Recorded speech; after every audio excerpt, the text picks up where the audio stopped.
ቃልና ሄለን ሲጨቃጨቁ ሰላም ተደብቃ ሁሉንም ነገር ሰማች። ሰላም ስለምን ሚስጥር ነው ቃል የደበቀች ብላ ውስጧ ተረበሸ። ሄለን ለሰላም ተተናገርኩብሽ ይህን ጉድሽን ሰላም ከዚህ ቤት መንቅራ እንደምታወጣሽ እርግጠኛ ነኝ ትላታለች። ሚስጥርሽን እደብቄ በያዝኩልሽ ላይ እኔን መቆሚያ መቀመጫ እንዴት ታሳጭኛለሽ? ቃል አሁንስ ጨካኝ የሆንሽ የአረመኔ ሴት እንደሆንሽ ገባኝ። እንዴት ብለሽ እኔን ለጥላቻም ሆነ እኔን ለመጥላት ትነሳሻለሽ? እኔ እኮ ብዙ ሚስጥርሽን የያዝኩልሽ ነኝ። ሰላም ይህን ሚስጥርሽን ብትሰማ አስበሽዋል? ህይወትሽን ነው የምታጠፋሽ። አለበለዚያ መቼም በህይወት አተውሽም። አንቺ የሰው ህይወት ቀምተሽ የልጇን ህይወት ቀምተሽ ልጅሽ ላይ ብለሽ እቤቷ መግባትሽን ረሳሽ እንዴ ስትል ሰላም ሰማች። ሰላም ደግሞ እንዴ ቃሌን የልጅ አይደለችም እንዴ ምንድነው የምሰማው እያለች ወደ ውስጥ ገባች። ምንድነው የምትጨቃጨቁት? ሰምቻለሁ የዳጊ እናት መሆኗን እያወቅሽ እስከ ዛሬ ዝም ያልሽው ወይዘሮ ገነትን ለምንድን ነው ቃል አለቻት። እማዬ እኔ ዛሬ ነው ያወቅኩት የዳጊ እናት መሆኗን ሲጀመር ዛሬ ነው ያወቅኩት። እስከ ዛሬ ባውቅ አስረዳው ነበር አለቻት። አንቺ ውሸታም ምንም ነገር እንዳታሽኝ ውጭ ሆኜ ሁሉንም ነገር እየሰማኋችሁ ነበረ። እናም እየሰማኋችሁ ስለነበረ እስኪ ስለ አንዱ እንኳ ውሸት ትተሽ እውነቱን ነገር ንገሪኝ አለቻት። ቃልም እማ እኔ ውሸታም አደረግሽኝ እኮ እያለች ትነጫነጭ ያዘኝ። አዎ ውሸታም ነሽ፣ እውነት እስካላወራሽ ድረስ ውሸታም ነሽ። ልዬ ስለሆንሽ ብቻ ሐቀኛ ነሽ የምልሽ ይመስልሻል አለቻት። ቃልም እኔ ዛሬ የምሰማሁት በቃ ሙግታ ላይ በቃ አንቺን ተይው፣ ወሬ አልፈልግም ከአንቺ ጋር። ሄለን ምን ነበር ስለ ቃል የምንነግሪኝ? ልነግሪኝ የፈለግሽውስ ምንድን ነው አለቻት።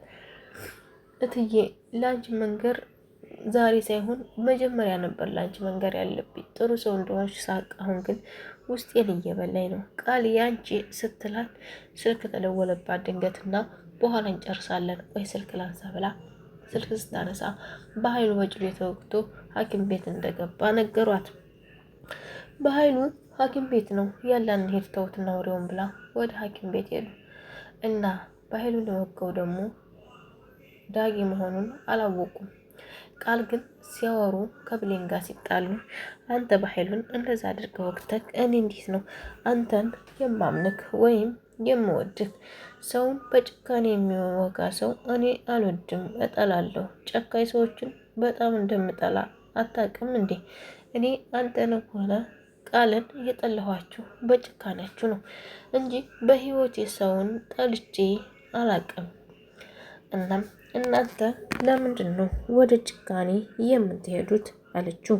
እሱም አይ እኔ ምንም አላደረኩም አላት። እንዴት ምንም አላደረኩም ትላለህ? ይህን ሁሉ ሰውን ነፍስ እስከ ማጥፋት ደረጃ እየደረስ እንዴት ምንም አላደረኩም ብለህ ትከራከራለህ? በኃይሉ ምንም ያክል እናትህንና እህትህን ሊያጠፋ ቢሞክርም አንተ ግን ክፉን በክፉ መልሶ አላለም። ድንጋይን በድንጋይ እኮ መልሳችሁ አጋጩ አላለም። እና አንተ መተው ነበረብክ፣ አንተ ማስተዋል ነበረብክ። እንዴት አደርጋለህ ስትለው ቃል ሰማች። በኃይሉን የወጋው ዳጊ ነው ማለት ነው ብላ እሷም ጠረጠረች። እንዲህ ነው እና ዳጊ ነው ለካ በኃይሉን እንዲህ ያደረገው ለሰላም መናገር አለብኝ ብላ አሁንም ለሰላም ፈጥና ልትናገር መከረች። ቃል ያላት ነገር ምንድነው? ሰውን ማቀራረብ ሳይሆን ሰውን ማራራቅ ብቻ ነው የምትፈልገው። እሷም እንዴት እንዲህ ያደርጋል? እሱስ ምን እያደረገ ነው? እሱስ እስከሚወጋው ድረስ አለች። ሳሚሻን እያርበተበተው ነው፣ አሳግቶታል ሳሚሻ እና ሰላም አሁን ላይ እውነቱን እንደምትሰማና ቃል የሷ ልጅ እንዳልሆንን እንደምታውቅ እርግጠኛ ነኝ። ብሌንዳ ግን እኔ እናንተ ከዚህ በኋላ እህትና ወንድም ነን እንጂ ፍቅረኛሞች አንሆንም። ምክንያቱም አንተ የገነት ልጅ ነህ፣ እኔም ደግሞ የገነት ልጅ ነን። ፍቅራችንን ትተን ከዚህ በኋላ መሆን ያለብን እህትና ወንድም ብቻ ነው አለችው። እሱ በፍጹም አይሆንም፣ አንቺ የኔ ፍቅረኛ ነሽ። መጀመሪያ ምንም ቢመጣ አንለያይም ተባብለን ቃል ተገባብተናልና አሁን ልንለያይ አንችልም። ብሌን እንዴት ነው የምታስበው? እኔ እኮ የኔ ነሽ ብዬ አስቤያለሁ። ከዚህ በኋላ እህቴም ሆነሽ ተገኘሽ ምንም ሆነሽ ተገኘሽ እኔ አልተውሽም አላት። እሷ ግን እኔ ደግሞ ለእኔ የምትታይ ከዚህ በኋላ ወንድሜ እንደሆንክ ብቻና ብቻ ነው። ከፈለክ የፈለግከውን አድርግ፣ እኔ የፈለግከውን ብታደርግም አልፈልግህም አለችው።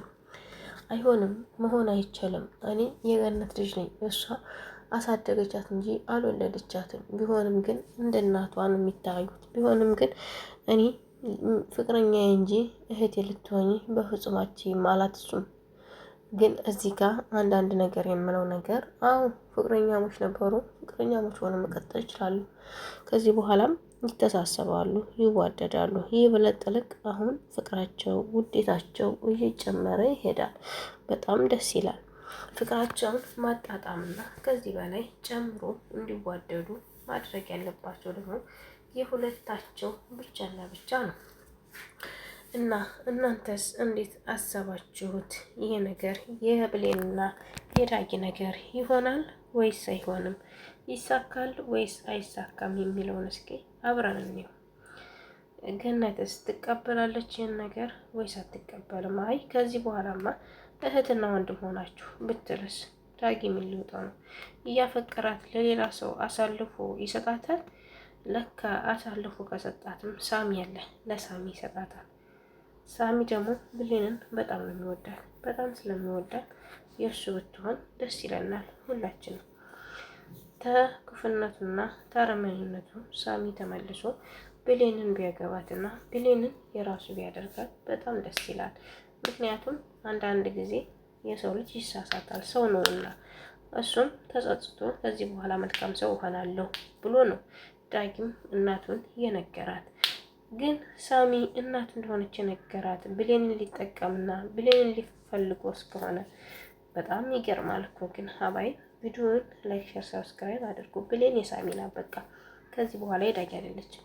ቃል ደግሞ የዳጊ ልትሆን ትችላለች ብለን እናስባለን። አይደለም እንደ ቤተሰቦቼ እኔ እንደዛ ብዬ ነው የማስበው። እናንተስ እንዴት አሰባችሁት? ውድ ሀገሬ ልጆች እንግዲህ ቪዲዮ ላይክ፣ ሼር፣ ሰብስክራይብ በማድረግ አበረታቱኝ። እወዳችኋለሁ፣ አከብራችኋለሁ። ባይ